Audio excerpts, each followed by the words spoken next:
Wakuba akayimba k'abakoowu.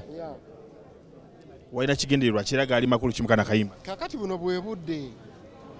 Omanyifa abalanzi ebintu tubyogera olwaleero nga bya myaka 10 maaso ate abamu nsendi wa mukisa nti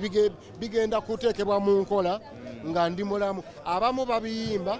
ne bigenda okubaawo nga baafadda naye nze nakiraba 2012 emyaka kati 8 emabega ti abantu bakoowu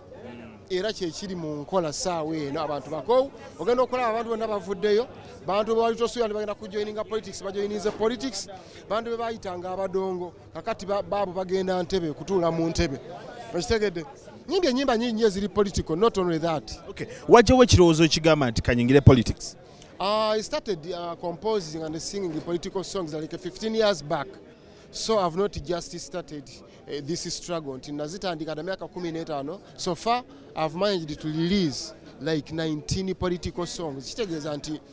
okuva mu ntandikwa nze mbadde nzija politics mugoya ate mbadde nkolera nnyo abeesimbyewo ba MPs campaigns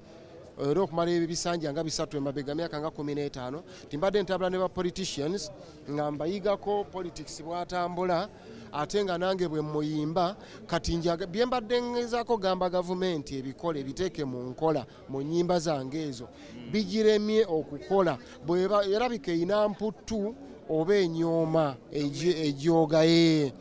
kakati bwebanga bigiremye okukola nga ate ze mbadde nwana nnyo gigamba ekole bwedi John listen to nayimba oluyimba singa nali president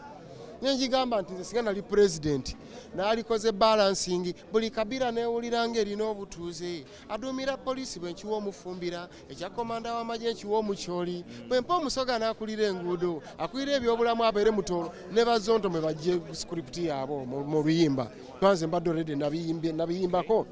kakati bwe banga gavumenti eremeddwa okukola bye tugigamba teweebwa magezi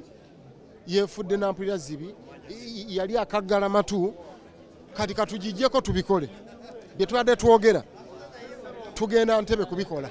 mugenda kugijjako mutya tugenda anti akalulu bagenda kutulonda bagenda kulonda Kyagulanyi kuba president balonde abasigadde ku bifo ebisigadde gavumenti eveeko tukole ebibalemi weesimbyewo wa Kyengera Town Council kuba meya basaba akalulu abe Kyengera Town Council baganda bange mwenna nsulaawo maya mukimanyi bulungi nnyo struggle twagitandika dda n'abaddewo incumbent nekimuviirako okudduka n'agenda yesimba ku bwemupya yerwengo kitegeeza tetuzikiza tuli mu NUP National Unity Platform nenga still people power nga bogamba nti Mathias Walukaga tumala n'agamba Walukaga Mathias oli abatandisiza Zungu mulala n'atandise Ganda nenga ekibiina kye kimu